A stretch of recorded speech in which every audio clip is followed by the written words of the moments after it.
여러분 오늘도 잘 견디고 계십니까? 김명준의 뉴스파이터입니다. 며느리를 정성스레 영상에 담는 시어머니가 있습니다. 네, 친절한 시어머니라고요. 며느리는 시어머니를 고소했습니다. 몰래 찍었거든요. 고가의 드론을 띄워서 나를 찍어주는 사람이 있습니다. 영화배우 된 기분이겠다고요? 경찰에 신고했습니다. 역시 몰래 찍었기 때문이죠. 감시하고 훔쳐보고 몰래 찍고 이러라고 카메라의 성능이 나날이 좋아지는 게 아닐 텐데요. 공중전화 앞에 줄 서서요. 오래 줄 서서 겨우 통화하던 그 시절이 그리울 때가 참 많은 요즘입니다. 6월 9일 금요일 김명준의 뉴스파이터 잠시 뒤에 이 사건들 짚어보도록 하겠습니다.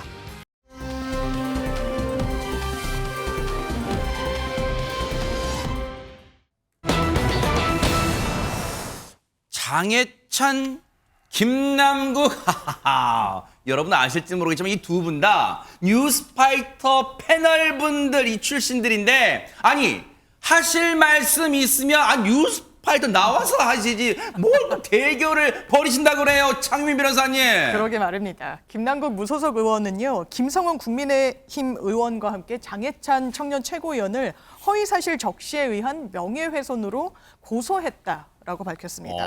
공직자를 향한 의혹 제기와 이를 수단으로 정치적 공세를 하는 건 매우 자연스러운 일이긴 하지만 그 범위와 수준은 합리적이어야 하는데 그렇지 않다라고 주장을 한 건데요. 사실관계가 명확하지 않다면 최소한의 근거를 갖추고 반박해 주길 바란다. 최소한의 근거도 없이 허위 사실을 마치 사실인 것과 같이 단정짓고 악의적 발언을 일삼는 것을 용납할 수 없어서 고소에 이르게 됐다라고 설명했습니다. 분위기가 심상치가 않아요. 그럼 하나하나 차근차근 따져볼게요. 백성문 변호사님, 네. 그러면 김성원 의원과 장해찬 최고위원이 무슨 얘기를 했길래 이렇게 말하는 거예요? 일단 김남국 의원이 고소를 했다고 하면서 무엇이 허위 사실인지에 대해서는 구체적으로 얘기를 하지 않았습니다. 그러니까 저희가 알 길은 없죠. 그래서 이제 그동안 이 두 분이 했던 그나마 좀 센 발언들 네. 이런 걸 위주로 좀 찾아보니까 김성원 국민의힘 코인옥 TF 단장 같은 경우에는 이렇게 얘기했습니다. 김남국의 업비트 거래는 자금 세탁에 의심되는 비정상적인 거래다. 또 장해찬 청년 최고위원 같은 경우 김남국의 몸통은 이재명 대표다.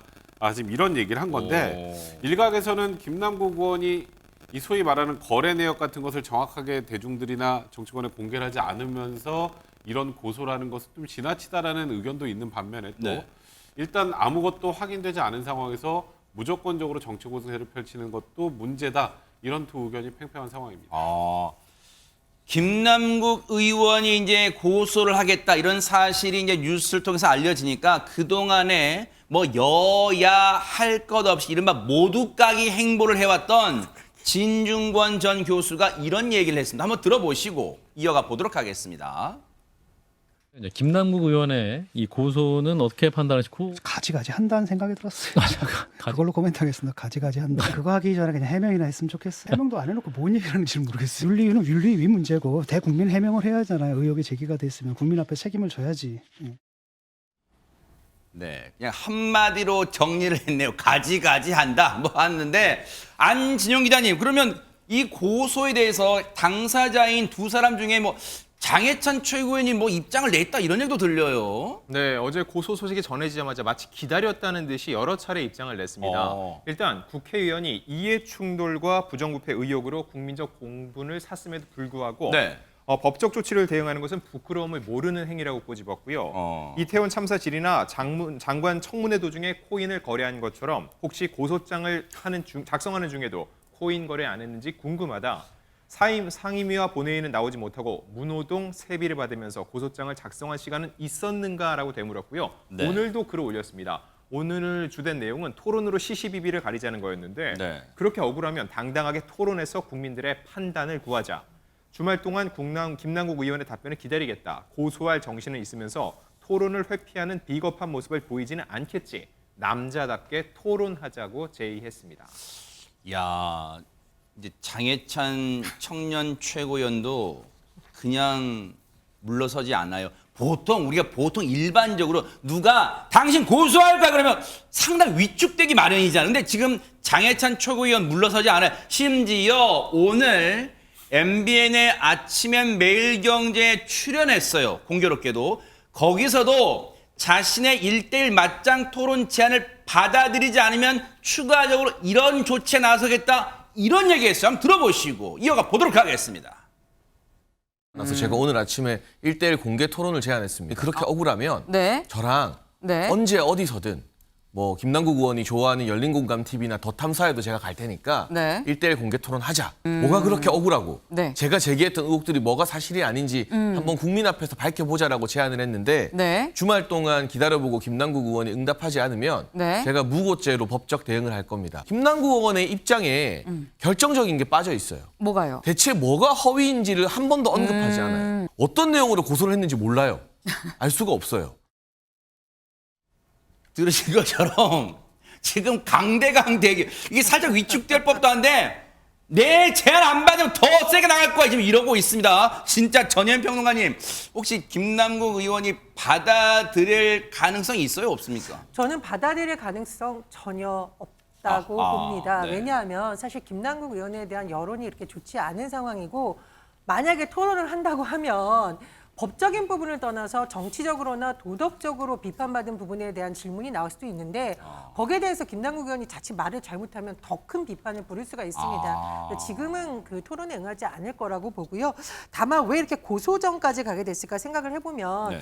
자기가 이제 어떤 상임위 관련해서 지금 의혹이 제기된 부분이나 이런 부분은 본인이 인정한 부분도 있어요. 그래서 뭐 윤리적으로 책임이 지거나 정치인으로서의 책임지는 것에 대해서는 큰 이견이 없을 것 같은데 다만 뭐 일각에서 제기되는 뭐 자금 세탁이라던가 대선 관련한 여러 가지 이제 의혹들도 일각에서 제기되고 있잖아요. 근데 이 부분은 도덕적 윤리적 책임이라기보다는 수사와 관련된 불법성 여부이거든요. 내가 그런 것까지는 아니다. 굉장히 억울하다. 그런 건 차라리 수사를 통해서 명명백백하게 밝혀달라. 이런 좀 본인의 입장을 밝히기 위해서 이렇게 고소까지 한 게 아닌가. 그런 좀 추측이 예, 됩니다. 근데 다만 이제 좀 아쉬운 건 김남국 의원이 이제 이 코인 논란이 터졌을 때 그때 이제 모든 걸 상세하게 당에 제출하고 그걸 통해서 확인을 하겠다고 얘기를 하셨었는데 이제 탈당을 하면서 그게 무산됐고 사실 국민들은 김남국 의원이 어떤 방식으로 어떻게 코인 거래를 했는지는 뉴스를 통해서밖에 보지 못합니다. 그러니까 뉴스에서도 그렇고 여당에서도 그렇고 일단 의혹 제기를 계속 하는데 일단 본인이 뭔가 진위를 이렇게 다 밝혀놓고 그에 대해서 지금 뭐 장해찬 최고나 혹은 또 다른 이제 여당 의원들이 허위 사실 얘기한다면 그때는 법적 대응을 하는 게 맞는데 네. 일단 본인이 다 내놓지 않은 상태에서 법적 대응을 하는 게 다소 지금 좀 지나치지 않나라는 저는 개인적으로 좀 생각을 합니다. 근데요 그런 얘기가 있더라고요. 하재근 평론가님 두 사람의 글쎄요 이게 악연이라면 악연일까요? 막 설전으로 맞붙은 게 이번이 처음이 아니라면서요? 지난 5월 달에 네. 그때 8일에도 장해찬 최고위원이 이렇게 얘기를 했었거든요. 김남국 의원의 갑툭튀 9억 원은 어디에서 왔습니까? 9억을 투자했는데 예금에 그대로 9억이 남는 현대판 오병이어의 기적. 우리 국민들에게도 그 비법 좀 알려주시라. 오병이어. 이렇게 얘기를 했었습니다. 네. 그러니까 김남국 의원이 진짜 우리 예찬이만큼은 이 정도 산수는 해야 하는 것 아닌가? 이러니 준석이가 포기하지. 오. 이렇게 독설로 응수했었거든요. 야, 네. 그러니까 장해찬 최고위원이 거기에 대해서 또 김남국 의원님 여당 최고위원 이름 막 부를 정도로 당황하신 것 같은데 울지 말고 천천히 대답하시라. 시간 충분히 드리겠다. 야. 이렇게 응수한 적도 있습니다. 이게 이 표현은 점잖은 듯하지만 지금 거기에 상당히 가시가 돋친 설전을 지금 주고받은 거예요. 두 사람의 서로 도발했던 모습도 한번 보시고 이어가 보도록 하겠습니다. 어디서 이상한 소리가 자꾸 들리는데 김남국 의원 코인 받는 소리 같은데? 하루가 지나면 60억, 86억, 100억 이상으로 불어나는 김남국 의원의 코인 지갑 소리였습니다. 네, 지금까지는 자제해 왔지만 터무니없는 허위 사실 이런 부분에 대해서는 강력하게 싸울 생각입니다. 예. 이때까지 의혹 제기는 이거는 법적 대응해야 되겠는데? 네, 강력하게 법적 대응을 하려고 합니다. 예. 야, 지금 긴장감이 지금 고조되고 있는 이제 주말 사이 어찌 될지 모르겠어요. 주말 사이에 조금 사그라들지 아니면 진짜 일전불사할지 한번 볼 텐데 지금요 장유 변호사님, 네. 김남국 의원 관련해서는 뭐 앞으로 검찰 수사가 진행될 가능성도 있지만 지금 그보다 앞서서 국회 윤리특위가 지금 뭐 걸려 있잖아요. 그렇죠. 국회 윤리특위에 제소가 된 상황이고요. 거기서 논의가 진행되고 있습니다. 국회 윤리특위 윤리심사자문위원회의 의견을 청취하도록 되어 있기 때문에 국회법에 따르면요. 네. 이 윤리특위의 자문위원회는 다음 회의에서 김남국 의원을 불러 소명을 직접 듣기로 결정을 했다고 합니다. 그 회의가 열리는 일시가 바로 다음 주 금요일 16일 저녁 7시이기 때문에요. 어허. 아마 이 자리에 김남국 의원이 출석할 가능성이 높게 점쳐지고 있습니다. 관련해서 김남국 의원 얘기 들어보시고 이어가 보도록 하겠습니다. 오늘 혹시 오늘 무슨 일로 오신 거예요? 그 윤리특위나 자문이 출석하실 예정이세요? 네, 그 윤리특별위원회에서 결정한 절차에 따라서 성실하게 소명을 할 계획입니다. 네, 의원님 혹시 뭐 자진 사퇴하시거나 이럴 의견은 여기까지만 말씀드릴게요. 네.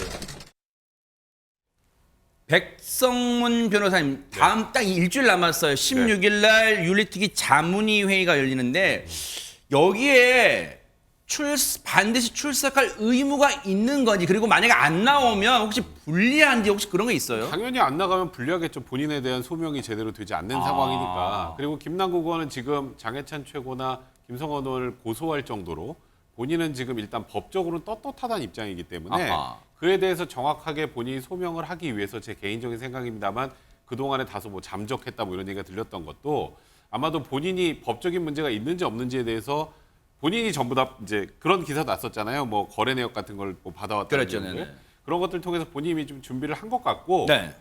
어찌 보면 약간 기다리고 있는 것 같습니다. 그 부분에 대해서. 근데 다만 이제 김남국 의원 같은 경우는 이 코인 거래 불법성 여부보다 뭐 상임위에서 코인 거래를 했던 부분, 이런 부분들에 대한 문제 제기들 국민들이 굉장히 많단 말이죠. 그런 부분들을 대하는 자세가 좀 낮았으면, 본인이 좀 그런 부분들에 더 낮은 자세로 대응을 한다면 좀 국민들이 어느 정도 다소 이해해 줄 가능성이 있는데, 나는 잘못 없고 당당하다는 이미지를 너무 대외적으로 비치는 건 그리 옳아 보이진 않습니다. 어쨌거나 다음 주에 윤리특위 자문위가 예정돼 있고, 그러면 그 주에 아마 뉴스가 이게 뒤덮을 것 같기도 해요. 한동안 이달 6월엔 좀 이어질 것 같다, 이런 생각 해봅니다. 뉴스파이터 따라붙어 보도록 하겠습니다.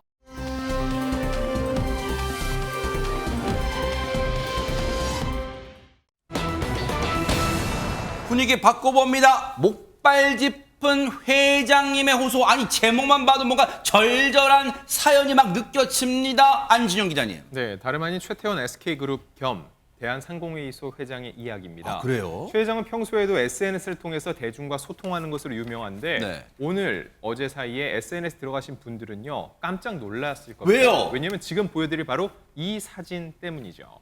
뭘까요, 사진이? 공개합니다. 네, 사진을 보면은 어머! 네, 지금 최 회장이 누워 있죠.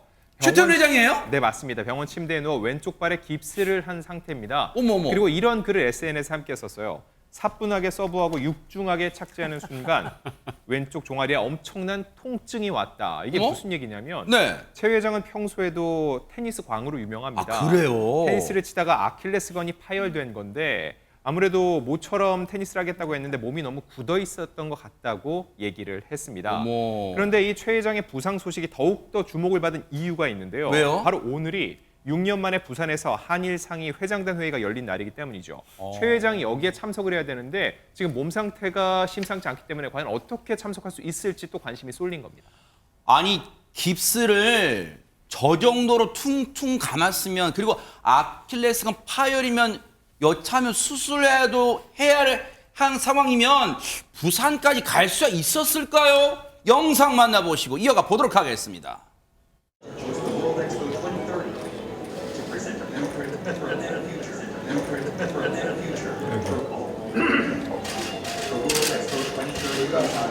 회장님은 잘 모셔야 되는데 이렇게 돼갖고 회장님이 저를 우리가 뭔가 지금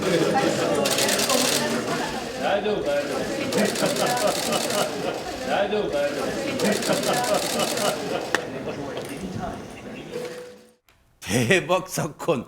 목발을 짚고 부산 내려갔어요, 지금? 그러니까 부상 투혼이란 말이 정말 떠오르는 한 와. 장면인 것 같은데요. 일단 최태원 회장은 오늘 행사장에 목발을 짚고 모습을 드러냈습니다. 다행히도 수술은 하지 않아도 되는 정도였다라고 하는데요. 응급실에서 기부스를 감고 한 5시간 동안 있다가 퇴원을 하는 상황이었다라고 합니다. 그리고 처음엔 행사장에 목발을 짚고 나타난 게 아니라요. 휠체어를 탄 채 도착을 했습니다. 그리고 이후에 목발을 짚고 일어나서 이동을 한 건데요. 그리고 그 행사장에서 아까 영상에서 일본 말이 좀 간혹 들렸잖아요. 일본 상위 회장 고바야시 켄이었습니다. 고바야시 켄 일본 상위 회장은 최 회장을 맞이하면서 에스코트를 하듯이 행사장으로 안내하는 모습이 연출되고 있습니다. 아까 최태원 회장 옆에 나란히 걷고 있는 사람이 백성문 변호사님 일본 상공회의소 의장인가 봐요. 그런데 아까 조부님 찾고 그러던 것 같은데 무슨 말을 한 거예요? 네. 그러니까 사실 이게 부산에서 하니까 어찌 네. 보면 이 고바야시 켄 일본 상위 회장, 일본 그 상위가 어찌 보면 손님들이죠. 근데 최태원 회장이 지금 대한상공회의소 회장이니까 원래 본인이 좀 챙겼어야 되는데 그래서 제가 보기에 이 부상 톤으로 여기까지 가신 것 같고 그런 상황에서 옆에 고바야시 켄 회장이 이렇게 얘기를 합니다. 뭐라고요? 괜찮으세요? 다시 만나니 반갑습니다. 이렇게 얘기를 하니까 최태원 회장이 아유 다리 다친 지 얼마 안 돼서 올 수 있을지 몰랐는데 오게 됐다. 그러니까 슬로리. 그게 뭐예요? 천천히. 네, 그러니까 일본 분들이 영어 발음이 조금 달라서 슬로리 하니까 천천히 가세요 이렇게 얘기를 하니까 최태원 회장이 제가 말씀드렸던 것처럼 이거 원래 저희가 회장님을 잘 모셔야 되는데 이렇게 회장님이 오히려 저를 돌봐주시네요라고 감사의 말씀을 전하니까 그 뒤에 또 다시 다이조부 뭐예요? 괜찮다는 뜻이거든요. 조부님 찾은 게 아니라? 네, 괜찮습니다. 그러면서 아까 목발을 짚기 전에 장윤 변호사님 휠체어를 타고 왔다 목발로 바꿔 했다고 그랬잖아요. 아유, 제가 뒤에서 휠체어를 밀었으면 좋았을 뻔했네요. 이런 얘기를 하면서 서로 덕담을 늘어났습니다. 일단 이렇게 주고받는, 걸어가면서 주고받는 말에서는 뭔가 화기애애한 감정이 느껴지는데, 분위기가 느껴지는데, 아니 그만큼 부상 톤으로 부산까지 내려갈 정도면 이 행사가 전혜연 평론가님, 최태원 회장한테 정말 중요한 행사였나 봐요. 너무너무 중요한 행사입니다. 최태원 회장 개인뿐만 아니라 사실 이 부산 하면 요즘 2030 부산 엑스포 유치를 위해서 전 국민이 응원을 하고 있다고 그러네요. 그러니까 일본에서 이렇게 어떤 경제계 중요한 인사들이 한국에 오는 것이 6년 만이기도 하고 또 이 자리가 부산 엑스포 유치를 위한 협조를 이끌어내는데 굉장히 중요한 자리이기 때문에 목발을 짚고라도 가야 된다. 아마 이렇게 좀 결심을 한 게 아닌가 싶고요. 나름대로의 성과가 있었습니다. 일단 양쪽이 이후에 공동 성명을 발표를 했는데요. 오사카 간사이 엑스포에 적극적으로 참여한다. 이 내용도 있지만 어떤 내용이 있냐면요. 부산 엑스포 유치를 위해 협력한다. 이런 내용의 공동 성명이 발표가 됐습니다. 그래요? 사실 이게 부산에서 열리는 엑스포인데 일본의 상의도 뜻을 같이 해줬다. 이런 부분은 좀 굉장히 응원과 힘에 도움이 되지 않을까 싶고요. 실제로 최태원 회장의 그 SNS를 보면 이 부산 엑스포 유치의 중요한 행사라 내 모습이 너무 볼썽사납더라도 성공적으로 마무리할 수 있게 기원해달라 이렇게 심경을 밝혔습니다. 야, 근데 볼썽사납게 여기실 네티즌분들은 많이 없을 것 같아요. 정말 저런 부상 톤에도 내려가서 뭔가 우군의 어떤 응원을 이끌어냈단 말이에요. 근데 SNS로 소통하기로 유명한 최태원 회장인데 SNS만 소통 창구가 아닌 것 같아요. 영상 마저 보시고 이어가 보도록 하겠습니다.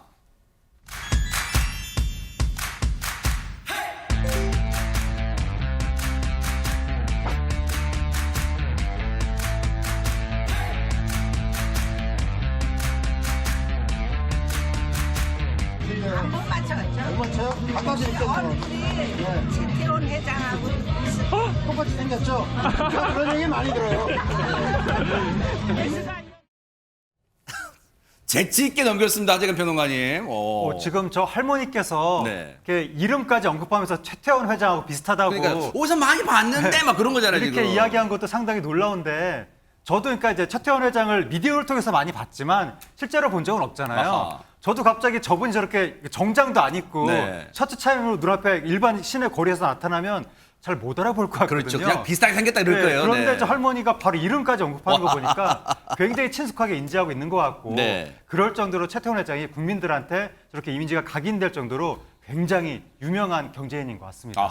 지금 저 모습은 상당히 물론 전략도 담겨 있겠지만 상당히 이미지 개선에도 도움이 될 거예요. 저 행보가. 그런데 안진용 기자님 앞서 얘기 들어보니까 이 깁스하고 있는 병상에 누워있는 침상에 누워있는 모습도 SNS로 먼저 알렸단 말이에요. 그러면 특히 청년층과 SNS로 소통 많이 하나 봐요. 네, 그래서 제가 또 다른 회장님의 근황을 하나 전해드릴까 하는데 저만 아는 건 아니고 어제 SNS에 올라온 겁니다. 바로 네. 정용진 신세계그룹 부회장의 소식인데요. 와, 네. 이분이 어제 바로 짜장라면을 드셨다는 겁니다. 그것도 그냥 짜장라면이 아니라 지금 보면 색깔이 좀 하얗죠? 네. 하얀색 짜장라면인데 이 신세계그룹 계열사의 한정판 신제품을 소개를 하는 겁니다. 네. 이걸 보고 사람들이 그냥 홍보인가를 넘어서 가장 기본적인 생각이죠. 과연 재벌도 라면을 먹을까라는 궁금증이 있는데 그걸 풀어주는 겁니다. 먹는다는 거. 그리고 또 댓글로 그러면은 이 컵라면 뚜껑을 2번 접어서 거기다 면을 넣어 드시나요? 라는 이런 얘기가 올라오기도 했는데 네. SNS가 사생활 노출 서비스의 약자라는 얘기가 있잖아요. 사실 저희가 과연 예전에는 재벌의 사생활을 어찌 알겠습니까? SNS를 통해서 정말 많은 정보를 얻을 수 있게 된 것 같습니다.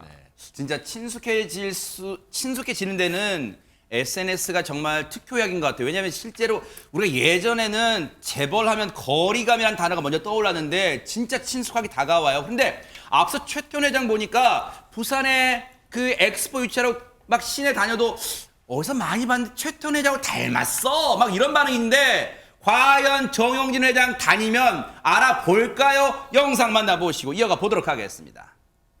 뭐 하시는 분이요? 저요? 네. 장사예요. 장사? 네. 기가 막힌 장사네. 저희 면 좀 주세요. 저 서리태 두부 하나 주시고. 서리태 두부? 네. 어떻게 서리태를 나와요? 저 자주 먹어요. 그래요? 네. 셰프요? 네. 오, 셰프시구만. 얼마죠? 10,000원만 받을게요. 아, 네. 잘생겼으니까. 작은 건 마늘 작은 거 하나 주세요. 여기는 직접 갖고 나와서 직접 하시는 거니까 중간 마진이 다 없어진 거잖아. 그거 너무너무 신선하고 좋아요. 아주 좋아요.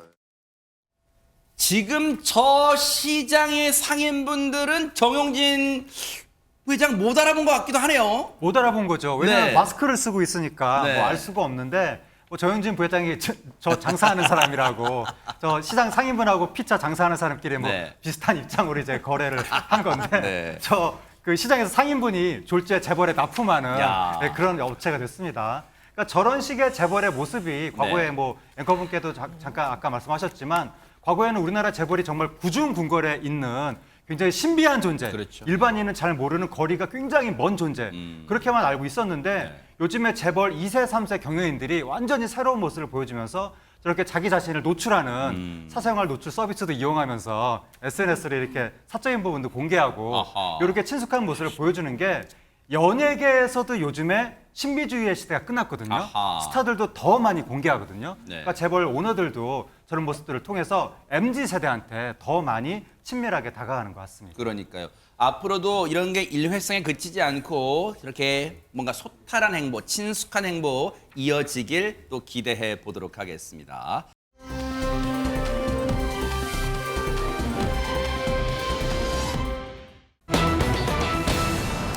분위기 바꿔볼게요.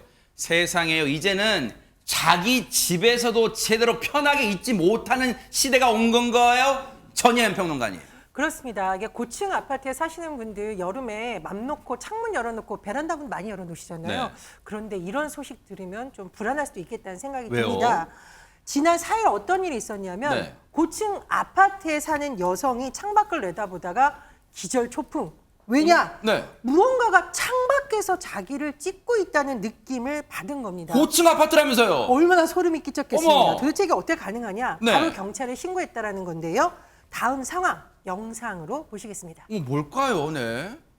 신고를 받고 출동한 경찰차가 거리를 순찰하고 있죠. 네. 주변 수색에 나선 경찰들이 잘 보세요. 위쪽을 보고 있습니다. 뭐 하는 거 왜 봐요? 하늘도 보고 건물 위도 살펴보기도 하는데 네. 그리고 이후 경찰들은 현장에서 수상해 보이는 남성들을 발견하게 됩니다. 허허. 아니, 안진영 기자님, 경찰이 현장에 왔는데 계속 무슨 이 골목을 찾는 게 아니라 위에만 쳐다보다가 뭔 수상한 남성 잡았다는 게 대체 대관절 무슨 얘기예요? 저 여성의 느낌이 틀리지 않았던 겁니다. 지난 4일 새벽 5시경 발생한 일인데요. 네. 드론이 나를 촬영하고 있는 것 같다는 여성의 신고를 받고 일단 경찰이 출동을 했습니다. 어머. 아까 영상으로 보셨죠? 네. 이 경찰들 주변을 수색을 하는데 정말 수상한 남성 2명을 발견한 어머. 겁니다. 20대 남성과 옆에 있던 다른 남성 1명이었는데 커다란 가방을 들고 있었습니다. 허허. 이를 수상히 여긴 경찰. 가방 안을 확인하자 아니나 다를까 드론과 SD 카드가 발견이 된 거죠. 어머. 이 경찰 남성들을 지구대로 임의 동행에 조사했는데 네. 이들은 경찰 조사에서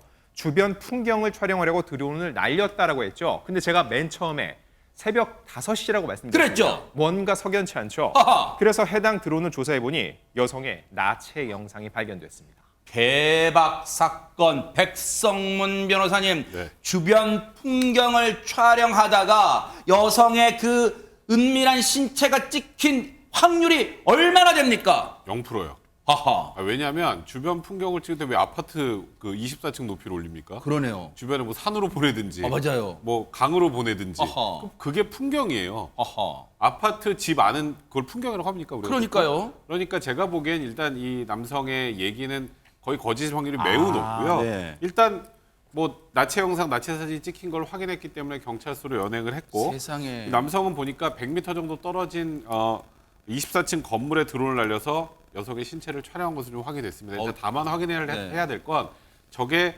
저 지점에 딱 멈춰서 여성을 정말 정밀하게 촬영을 한 거지. 그러니까 지나가다 쓱 찍힌 것인지 그런 것들을 통해서 고의성 여부를 좀 확인하는 게 중요할 것 같고요. 그래서 저 드론에 있던 그 SD 카드를 포렌식 맡겨서 정확한 뭐가 찍혔는지 지금 확인을 해야 되니까요. 그런 네. 상황이고요.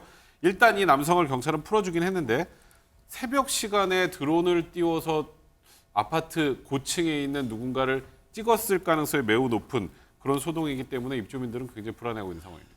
지금 저 해당 건물에서 이런 일이 발생했다니까 삽시간에 소문 퍼졌을 거 아니야. 입주민들한테 얘기 들어보시고 이어가 보도록 하겠습니다. 할 거라는 생각을 애초에 못한 거죠. 당연히 하게 되면은 사생활 관련돼서 문제가 생길 수 있으니까 문제가 되지 않을까. 그러니까 지금 주민분들 얼마나 불안하시겠어요. 나도 모르게 혹시 그 전에 찍힌 거 아니야 하실 거예요. 근데 이 대목에서 조금 이해가 되지 않는 게 있어요. 장유민 변호사님. 네. 일단은 저 남성들을 풀어줬다는데 아니 그동안 꼭 저 고층 아파트 아니더라도 다른 데서 저런 드론을 이용해서 찍었던 불법 촬영물들 자기 집 뭐 이 거주지에 숨겨놨을 거 다 증거임을 할 수 있잖아요. 그럴 수 있죠. 그래서 이런 부분은 아마 습성을 갖고 있는 범죄일 가능성이 매우 농후합니다. 불법 촬영물을 소지하고 있는 사람들은 그런 유형을 보이는 경우가 상당히 많은데요. 그렇기 때문에 경찰은 일단은 인신을 풀어주기는 했지만 주거지 그리고 직장, 차량, 휴대전화 등을 통해서 압수수색을 통해서 증거물을 빨리 이른 시일 안에 확보하는 게 정말 이 수사의 관건일 것 같습니다. 아하. 저런 드론 같은 기술의 발전을 이런 데 쓰라고 발전한 거 아니야? 이 몹쓸 사람들아. 진짜 혹시라도 정말 큰 죄에 더 추가로 밝혀지면 정말 따끔한 법의 처벌을 받기를 또 지켜보도록 하겠습니다.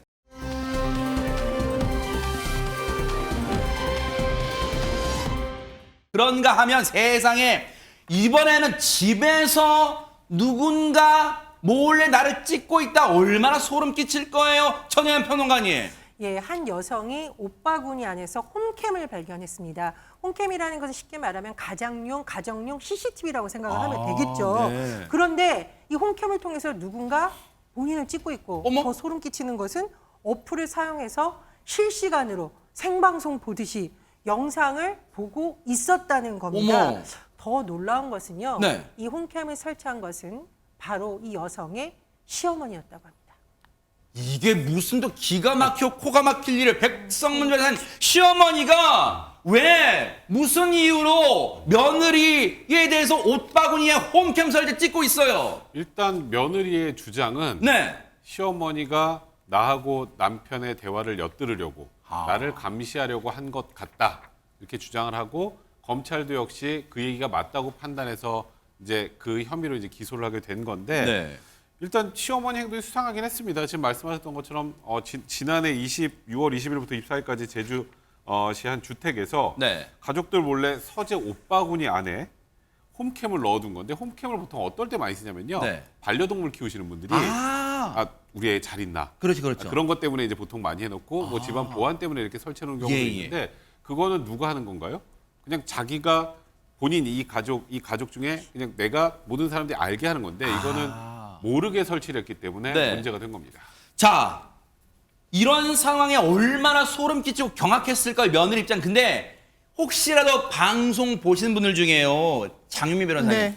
아니, 일단 소스라치게 놀랐을 수는 있지만 그렇다고 이런 일로 시어머니에 대해서 고소를 하시는 분도 계실까요? 그럴 수 있죠. 가족 간의 문제니까 이걸 그냥 뭐 넘어갈 수도 있는 거 아니야라고 했는데 아마 그 문제 제기를 했을 때 가족 간이 제대로 봉합되지 못했던 것 같습니다. 결국에는 이 수사 당국의 수사를 받게 됐는데요. 네. 일단 검찰은 이렇게 이야기를 하고 있습니다. 뭐라고요? 통신비밀보호법상 누구든지 공개되지 않은 다른 사람 간의 대화를 녹음하거나 몰래 들어서는 안 된다. 그런데도 이 시어머니 같은 경우에는 며느리를 감시하려고 홈캠을 몰래 설치했다라고 주장을 하면서요. 네. 통신비밀보호법 위반 혐의로 이 시어머니를 재판에 넘기게 됐는데 아하. 다만 시어머니의 휴대전화에서 며느리와 아들을 녹화한 영상은 발견되지 않은 것으로 전해졌습니다. 허허. 아니, 일단 너무 궁금하잖아. 너무 황당하잖아, 이 사건. 근데 안진용 기자님, 당사자의 얘기를 들어보는 게 제일 빠르잖아요. 무슨 이유로 이 시어머니 설치했대요? 네, 이 법정 진술에서 이렇게 얘기를 합니다. 홈캠과 연동된 앱을 통해서 아들과 며느리가 말없이 TV를 보는 거는 봤다라고 얘기를 했는데 네. 이게 어떤 행간이 읽히냐면요. 이들의 대화를 엿들은 건 아니다라고 주장을 한다고 볼 수 있는 거죠. 허허. 당초에 이해가 되지 않는 주장을 펴는데 이에 대해서 글쎄요, 재판부는 어떤 결론을 내렸을까요? 백성문 변호사님. 네, 1심 재판부, 2심 재판부 모두 시어머니에게 통신비밀보호법 위반에 해당하지 않는다고 무죄 판결을 내렸습니다. 어머. 자, 우리가 네. 이게 분명히 무언가를 몰래 설치해서 영상을 보고 들었을 것으로 좀 추정이 되잖아요. 네. 근데 여기서 통신비밀보호법에서 문제는 영상이 아니라 소리입니다. 아, 그래요? 그러니까 우리가 도청이라 그러잖아요. 네네네. 다른 사람의 대화를 몰래 녹음해서 네. 듣는 걸 도청이라고 하는데 도청을 한 것인지 여부가 이제 쟁점인데 1심 재판부 입장에서는 아니 그 며느리가 고소할 때 홈캠 설치를 문제 삼았지 뭐 우리 대화를 엿들었는지 이런 건 문제 삼지 않았다. 그리고 이 시어머니 휴대전화에서 녹화된 영상도 없었으니까 실제 대화가 녹음되는지도 확인되지 않았다. 그러면 이 둘의 대화를 몰래 엿들었는지 여부에 대해서는 입증이 되지 않았으니까 네. 그건 합리적 의심의 여지가 없을 정도로 증명됐다고 보기 어렵다라고 해서 1심에서 무죄 판단했고 아하. 항소심 역시 그걸 몰래 들은 내용이 있는지에 대해서는 입증이 하나도 안 됐다. 어머. 그러니까 홈캠을 설치했고 영상을 본 건 확인되지만 들었는지는 확인이 되지 않으니 이건 통신비밀보호법 위반에 해당한다고 보기 어렵다고 판단했고 네. 검찰은 대법원에 상고하지 않았습니다. 그래서 결국 1, 2심 모두 무죄로 판결을 확정했습니다. 항소심까지 1심, 2심 모두 무죄, 시어머니의 행위에 대해서 무죄를 선고했지만 시어머니 입장에서는요. 죄가 없다고 일단은 1심과 2심한테 판단은 받았지만요. 과연 이 시어머니의 행동으로 며느리와의 신뢰관계는 이미 돌아올 수 없는 간 건넌 거 아니에요? 과연 어떻게 이게 회복될지 정말 걱정이 되는 그런 사건이었습니다. 황당합니다, 진짜.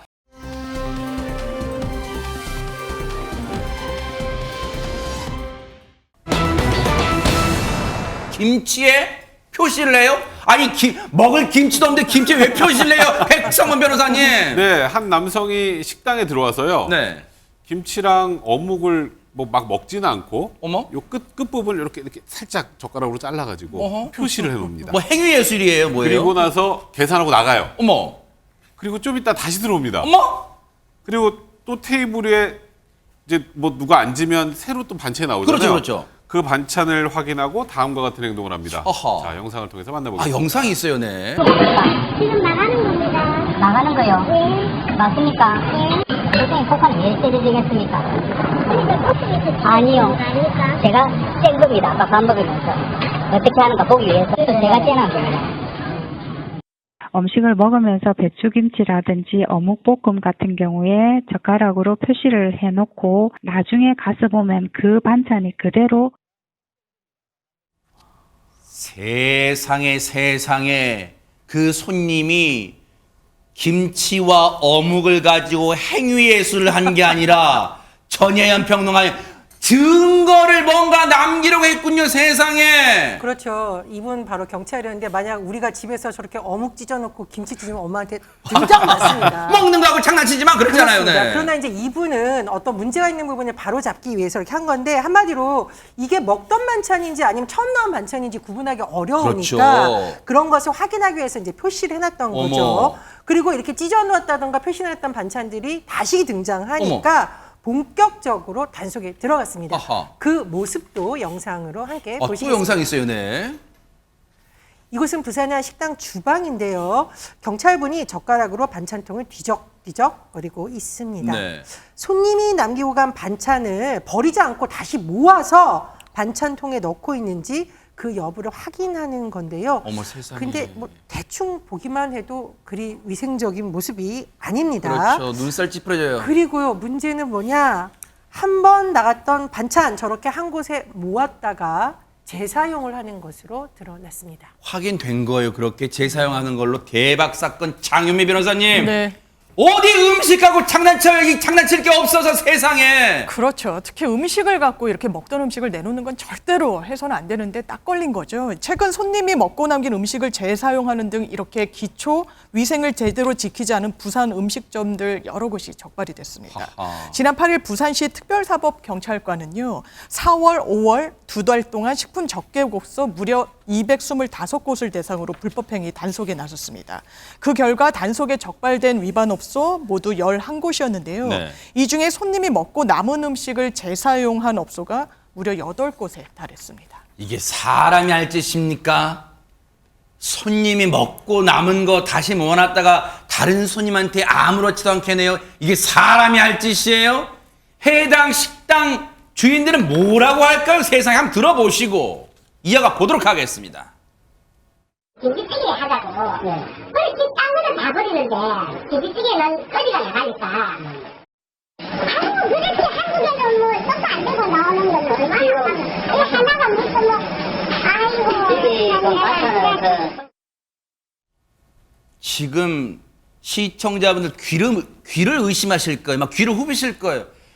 하재근 평론가님, 김치찌개 같은 거에 들어간 김치는 다시 끓여서 나오니까 괜찮다. 이게 무슨 논리예요, 이게? 너무 황당한데, 그러니까 지금 음식을 재사용했다는 그 자체가 이미 굉장히 크게 잘못된 건데 이게 걸린 거잖아요. 걸렸으면 뭔가 뭐 사죄를 한다거나 뭔가 반성하는 빛을 보여야 되는 건데 오히려 적반하장식으로 네. 뭐가 문제냐 이런 식으로 나오는 거잖아요. 어머. 김치찌개 끓여서 나간다. 어머. 끓여 나가니까 괜찮은 거 아니냐 이런 취지인 것 같고 네. 그다음에 이 하나가 무슨 아이고 내가 참 뭐 이런 식으로 얘기를 했다고 하는데 네. 뭐 별거 아닌 것 같고 왜 이렇게 난리냐 아하. 이런 식의 이야기를 하는 것 같은데 이런 사고방식으로 어떻게 식당을 운영하는지 이분은 만약에 본인이 다른 식당 갔을 때 그 식당에서 본인한테 남이 먹다 남긴 반찬을 재사용해서 자기한테 줬을 때 자기 별거 아니네 괜찮습니다 이렇게 대응할 건지 네. 저는 너무 황당한데 맞아. 모르긴 몰라 밥상 엎어버릴 거예요, 저런 사람들은. 너무 네. 황당한데 지금 나오는 얘기가 뭐냐면 이번에 적발된 업소의 대부분이 네. 가족 업소라고 합니다. 가족들이 운영한다고 합니다. 그러니까 제3자 남이 지켜보지 않으니까 가족 내에서 폐쇄적으로 운영되니까 이렇게 몰래 이런 짓을 벌인 것이 아니냐 그런 이야기가 나오고 있습니다. 이 사람들이요 나빠요. 왜냐하면 전국의 이 시간에도 선량하게 가족 단위로 운영해도 선량하게 장사하시는 분들이 대다수일 텐데 일부 이 가족 단위 운영하는 식당들 때문에 이제 많은 분들이 그런 데 가면 이상한 눈으로 의심스러운 눈치를 쳐다볼 거 아니에요. 안진용 기자님. 네, 말씀하신 것처럼 가족 단위 이 이야기인즉 음식물 재사용은 굉장히 은밀하게 이루어진다는 겁니다. 그런데 이걸 집중 단속 기간에 적발하기 위해서 경찰들의 기지가 돋보였는데요. 네. 일단 주 야간으로 무려 200곳 넘게 단속을 실시했고요. 특히 이 잔반, 남는 반찬이 많은 한식당이나 1인 식당 그리고 기사식당들 위주로 돌았다고 합니다. 아유. 그리고 처음 본 영상처럼 일단 본인들이 식사를 한 후에 젓가락으로 표시를 해둡니다. 그리고 그 후에 재사용을 했는지 다시 그 식당을 가서 표시 반찬을 확인했다는 거죠. 네. 근데 모르긴 몰라도요. 사실은 가족 단위 저는 진짜 그렇게 믿고 싶어요. 가족 단위로 운영하시는 식당 대부분 다 양심적으로 하실 거라 보는데 일부 이런 업소들 그런데 아마 모르긴 몰라도 경찰이 막 무슨 촉으로 가진 않았을 거예요. 뭔가 여기를 이용했던 손님들 중에 이상하게 이 집 뭔가 잔반을 내놓는 것 같다라는 느낌이 막 입소문 타지 않았을까 그런 생각도 들어요. 그렇기 때문에 뭔가 경찰도 그런 제보, 첩보를 받고 한번 들이닥쳐 봐서 실제 확인해 봐야겠다 그런 생각했을 가능성도 높아 보이는데 이거요. 백성문 변호사님 먹는 거 가지고 장난치는 거 이거 좀 강력하게 처벌할 수 없어요? 뭐 이건 식품위생법 위반입니다. 그래서 일단 3년 이하의 징역형 또는 3천만 원 이하의 벌금형에 처해지게 되는데 이 전문가분이 이런 얘기를 하더라고요. 뭐라고요? 이 잔반을 사용하는지 아닌지 완벽하게 일단 손님 입장에서는 알 수가 없잖아요. 모르죠. 일단 이런 집은 조심하라라고 팁을 주시더라고요. 그런 게 있어요? 뭐냐면 네. 우리가 이제 예를 들어서 무슨 뭐 칼국수를 막 먹었습니다. 네. 김치랑. 그럼 보통 이제 치우실 때 이걸 다 여기다 엎어서 네. 엎어서 갖고 가면 재사용 못하죠. 아하. 그러니까 뭐 한 공간에 다 엎어서 반찬들을. 근데 그걸 고스란히 갖고 가는 데는 재활용할 가능성이 많다는 거예요. 그래서 그런 경우에는 좀 주의를 하셔야 된다. 이런 팁도 좀 드립니다. 비단 이번에 적발된 곳 사례가 부산 지역이지만 뭐 부산 지역에 가족 단위로 식당 운영하시는 분들 억울하실 수도 있어요. 이게 비단 그런데 이런 데가 전국에 진짜 비양심적인 식당 여러 군데 있을 거예요. 제발 차제 이 방송 보시면요. 지금이라도 늦지 않았어요. 진짜 양심적으로 다시 반성하고 새 반찬으로 꼭 정성스럽게 왜냐하면 작은 분량 이 양을 적게 해서 내놓으면 되잖아요. 그래서 음식 남길 우려를 덜면 되잖아요. 왜 꼭 그런 진짜 비위생적으로 비양심적으로 그렇게 영업을 합니까? 그런데 없어지기를 진짜 간곡히 기대를 해보도록 하겠습니다.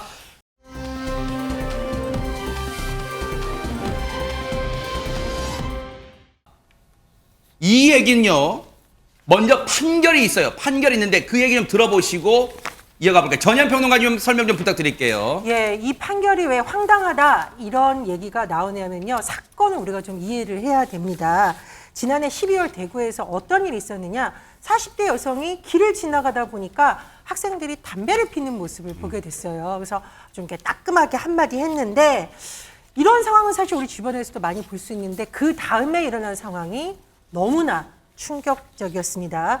영상 함께 보며 설명해 드리겠습니다. 담배 피우던 학생들에게 40대 여성이 봉변을 겪고 있는 모습 이게 보시게 될 텐데 어떻게 하죠? 이 여성에게 신발을 집어 던집니다. 이 여성이 휴대전화 꺼내서 경찰에 신고하려고 하니까 이렇게 한 건데요. 여성이 신발을 주워 던지니까 이번엔 또 어떻게 하냐? 달려가서 발로 이 여성의 뒤를 가격합니다. 네. 이른바 날라차기를 한 건데요. 충격으로 넘어진 여성이 일어나자 또 어떻게 하냐? 또 가서 발로 걷어찹니다. 네. 더 심한 상황도 있습니다. 폭행 장면을 찍던 또 다른 학생이 이 상황이 즐거운 듯 비웃기까지 하는 소리 지금 이제 금방 방금 들으셨습니다. 사실 저 사건을 이제 뉴스파이터가 전해드렸을 때 많은 분들이 이제 공분을 했어요. 어떻게 저런 성인이 지나가는 행인 상대로 폭행을 했다 해도 정말로 공분이 일판인데 당시 보면요. 영상 보면 하재근 평론가님 영상 찍는 사람으로 추정되는 그 목소리가 뭐 낄낄대고 막 웃음소리가 막 저 영상에 고스란히 녹음됐어요. 예, 너무나 충격적인 모습인데 한 사람을 지금 여러 사람이 돌아가면서 폭행을 하고 있는데 그 폭행을 하는 양태가 마치 장난을 치듯이 네. 즐거운 것처럼 그러면서 한 사람을 괴롭히고 있는 거예요. 네. 너무나 저거는 반사회적인 모습인데 문제는 저 모습을 저 가해자 일당이 스스로 찍은 거 아니에요. 네. 그러니까 저거는 자신들의 범죄 증거를 스스로 남겼다고도 볼 수가 있는 건데 네. 저게 정상적인 상식을 가진 사람이라면 저 영상을 숨겨야 되잖아요. 네. 근데 저 사건이 벌어진 이후에 네. 저 학생들이 저 영상을 마치 자랑이라도 하듯이 SNS에 그대로 올린 겁니다. 아하. 그것도 또 더욱더 충격적인 사실인데 이런 영상을 SNS에 올렸다는 것은 그만큼 죄의식이 없다. 피해자의 고통에 공감하는 마음이 없다. 오히려 자신들을 과시하는 심리만 있다. 네. 그렇게 볼 수 있을 것 같습니다. 지금 저 피해를 당한 여성이 40대 여성입니다. 그리고 이 아이들, 글쎄요, 이걸 아이들이라고 해야 될지 정말로 알고 있는 욕을 다 퍼부어주고 싶은 그런 분노가 치미는데 10대 중반들이에요. 중학생이에요. 그러면 백성문 변호사 어머니 뻘이에요. 자기 엄마 뻘한테 엄마 뻘 여성에게 행인에게 이런 짓을 저질러요, 진짜.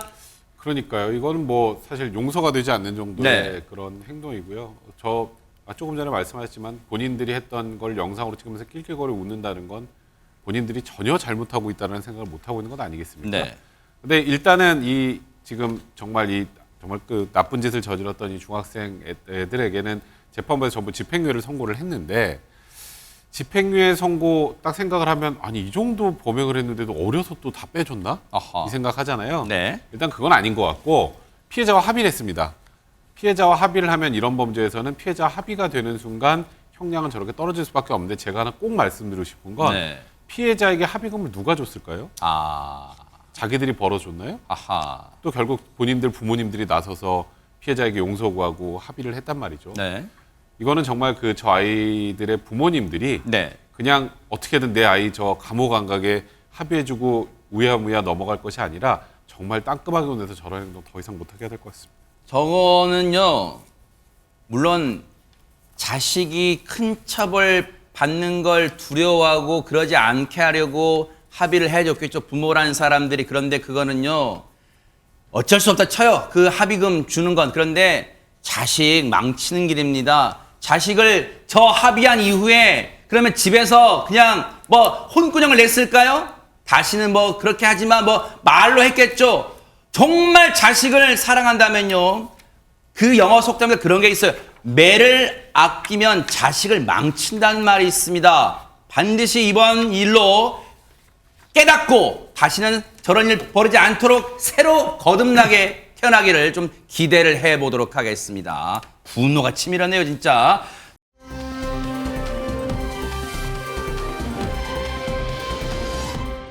자, 그런가 하면 그 밖에 관심 가는 소식 알아보도록 하겠습니다. 서울의 한 주차장에서 대박 이런 사건이 벌어졌다고 합니다. 안진용 기자님. 네, 한 주차장에 20대 여성이 혼자 나타났습니다. 그런데 움직임이 심상치 않았는데요. 어떻게 된 상황인지 영상 보면서 설명드리겠습니다. 늦은 밤 주차장으로 한 20대 여성이 들어오는데 앞뒤로 비틀비틀거리는 모습이 딱 봐도 술에 취한 모습입니다. 네. 잠시 후 이 여성 한 차량 뒤에서 저렇게 이리저리 왔다 갔다 빙글빙글 돌고 있죠. 코끼리 코 하는 거예요, 뭐예요? 한참을 저럽니다. 그런데 갑자기 결심한 듯 저렇게 차에 올라탑니다. 아이고. 이 여성 그 다음은 어떻게 했을까요? 저렇게 아이고. 시동을 걸고 출발합니다. 세상에, 그럼 지금 누가 봐도 시청자분들도 예상할 수 있는 딱 그 장면인 거예요, 장민 변호사님? 맞습니다. 예상하신 대로 음주운전을 한 것인데요. 이 여성 차를 타고 무려 1km를 주행해서 갑니다. 세상에. 그리고 사거리에 정차를 하게 됐는데요. 네. 몸도 가누지 못할 정도로 비틀비틀 되는데 운전이나 제대로 했겠습니까? 그래서 신고가 빗발친 겁니다. 아, 내가 방금 음주운전 의심 차량과 충돌할 뻔했다. 이런 신고 전화가 경찰로 접수가 됐고요. 어허. 그러자 현장에 출동한 경찰이 이 여성을 검거한 건데 네. 현장에서 알코올 농도를 측정해 봤더니 무려 0.179% 면허 취소 수준의 수준이 나왔습니다. 0.179면은요, 진짜 만만치에 만만치. 대체 얼마나 퍼마신 겁니까, 술을. 그런데 일단 큰 사고 안 났으니까 뭐 다행이라고 봐야 되는 거, 이거 뭐라고 봐야 됩니까, 백성 변호사님? 여기에 또 엄청난 반전이 숨어 있습니다. 뭔데요? 그냥 술을 많이 마시고 음주운전을 했다가 사고가 안 났다. 물론 저희가 뉴스파이터에서 할 수 있지만 뭐 짧게 다루고 끝났을 만한 사건이죠. 그러니까요. 그게 아니라 네. 일단 경찰이 조사를 하면서 이제 조사할 때 보면 본인 연락처 이런 거 다 묻잖아요. 네. 근데 차 앞에 붙어있던 연락처하고 제 연락처는 010 뭐뭐뭔데요가 다른 거예요. 어머? 두 연락처가 다른 이유는 뭘까요? 혹시 더블폰 쓰는 거예요? 자기 차가 아니기 때문입니다. 어머! 자기 차가 아니고 술에 취해서 지금 다른 사람 차량을 타고 지금 저렇게 운전을 한 건데 네. 일단 뭐 저 부분이 고의로 저 차량을 훔친 건지 아닌지 좀 더 조사해 봐야겠습니다만 근데 그럼 저 차는 어떻게 갑자기 본인 차도 아닌데 차가 앞으로 갔을까요? 허허. 저 건물의 발레 파킹 지역에 퇴근하면서 아이고. 차에다 키를 꽂아놓고 간 걸 저렇게 비틀비틀하다 타서 운전을 한 겁니다.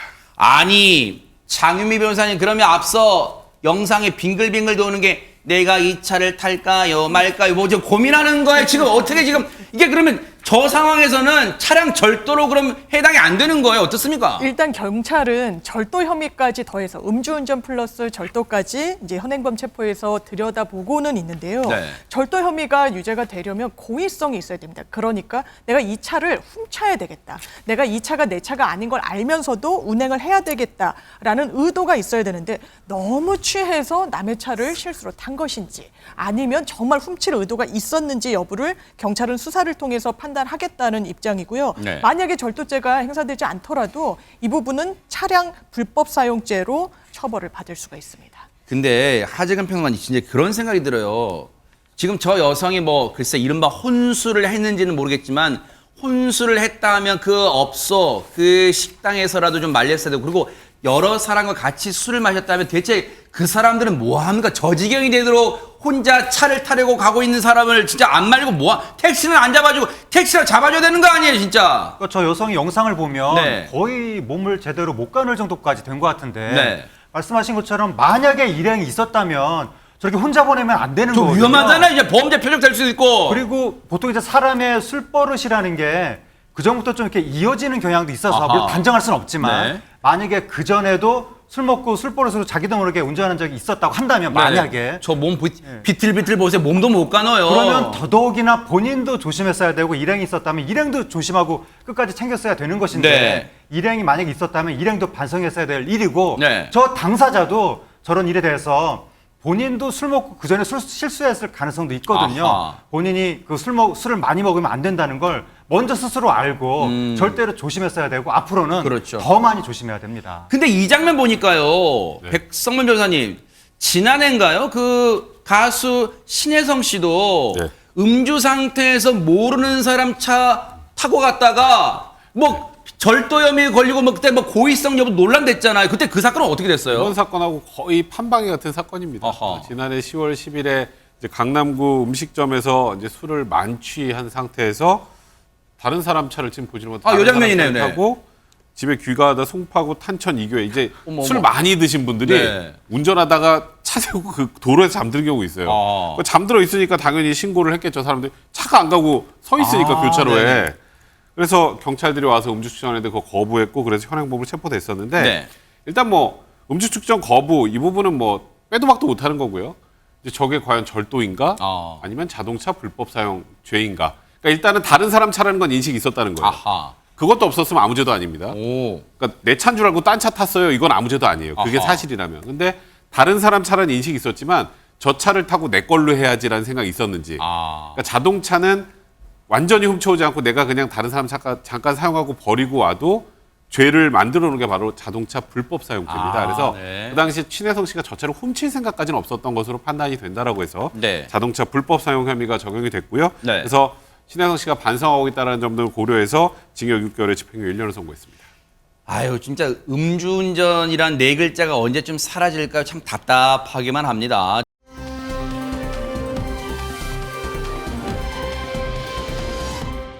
자 그런가 하면 야 말만 들어도 좀 설레는 시간 여행을 좀 떠나본다면서요, 전혜연 평론가님. 시간 여행하니까 둘리 생각하시는 분이 있을 텐데 자 오늘의 주인공 바로 자동차입니다. 어머. 이 차 영상 딱 보시면 이 차 하시는 분들 있을 거예요. 어허, 네. 영상 함께 보시겠습니다. 어떤 차일까요, 네?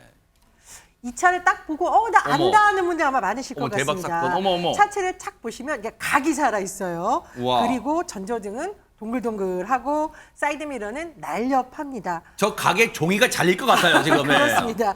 이 차 바로 우리나라 최초의 국산 완성차인 포니입니다. 이야. 자, 오늘부터 전시회를 통해서 이 포니를 다시 만나볼 수 있다고 하는데요. 네.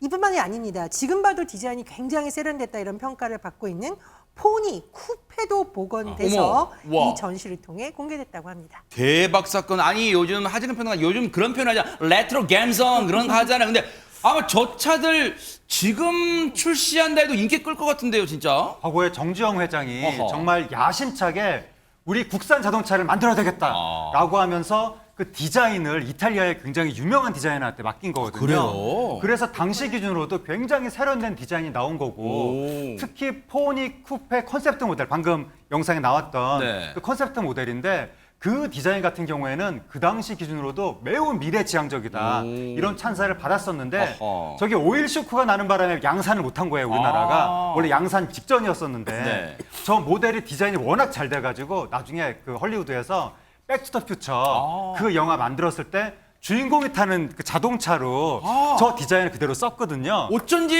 그래서 저 자동차 디자인으로 주인공이 막 미래로 갔다 과거로 갔다 네. 그렇게 했던 것인데 저게 지금 봐도 세련됐기 때문에 지금도 저거를 양산을 해서 약간만 그 수정을 해가지고 네. 전기 자동차를 출시해도 되지 않을까 아하. 그런 생각도 드는데 정말 우리나라 자동차 역사상에 기념비적인 작품인 것 같습니다. 뭔지 그 설명 들으니까 자부심도 좀 느껴지는데 그래서일까요? 앞서 그냥 포니도 좀 지금 봐도 좀 정감 있지만 포니 쿠페 진짜 인기 많을 것 같아요, 안지윤 기자님. 일단 정주영 회장이 처음 만들었고 손자인 정의선 회장이 다시 이렇게 복원을 했으니까 굉장히 의미가 크죠. 근데 또 다른 의미가 있습니다. 네. 왜냐면은 이게 비운의 모델로 불리기도 했는데 일단 현대차 첫 독자 모델로 기록적인 성공을 거뒀는데 당시 오일 파동, 석유 파동 여파로 정작 양산차는 되지 못했다는 거죠. 네, 그리고 49년 만에 이렇게 포니쿠페 복원이 진행됐는데 또 하나 의미 있는 건 네. 처음에 이 디자인에 참여했던 초기 모델 디자이너도 또 참여를 했다는 겁니다. 그래요? 네. 차체와 엔진, 실내까지 1974년 당시와 똑같이 복원을 했는데 아까 하재근 평론가도 말씀하셨는데 백투더퓨처의 그 드로리안의 모델이라고 그랬죠. 그 영화가 1987년 영화거든요. 그리고 그 영화 속의 미래는 2015년이었습니다. 와. 근데 지금은 그때보다 8년 후죠. 네. 근데 지금 봐도 저렇게 세련된 모델이란 건 그 당시에 얼마나 획기적인 디자인이었는지 알 수 있다는 겁니다. 야, 여러분 아시는 것처럼 자동차 경쟁이요 국제적으로 정말 치열한데 그래도 뭔가 우리의 자부심을 높여줄 만한 우리의 자동차였다는 게 좀 뭔가 어깨가 으쓱해지는 그런 장면이었습니다.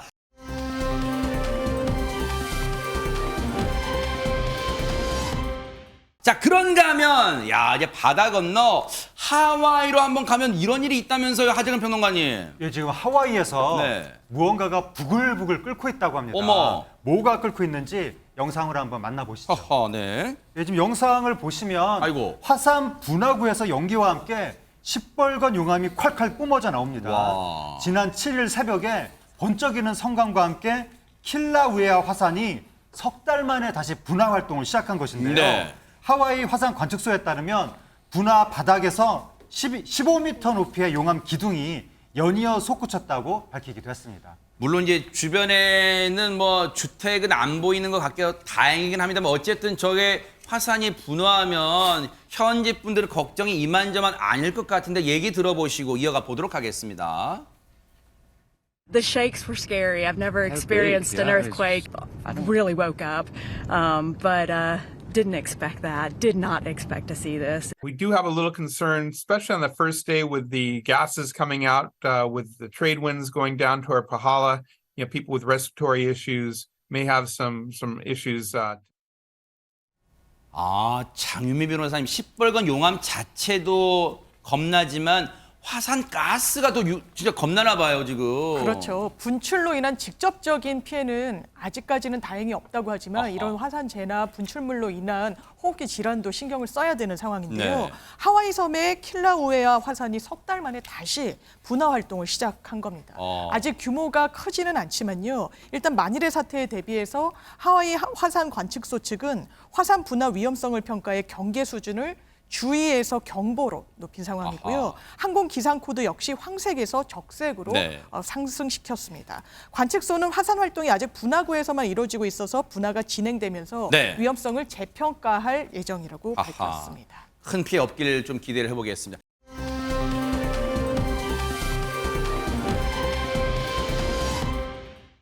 오늘의 클로징은요, 대구 수성구에 사시는데 이름은 밝히지 말아달라고 하신 박 선생님이 보내주신 내용입니다. 읽어드릴게요.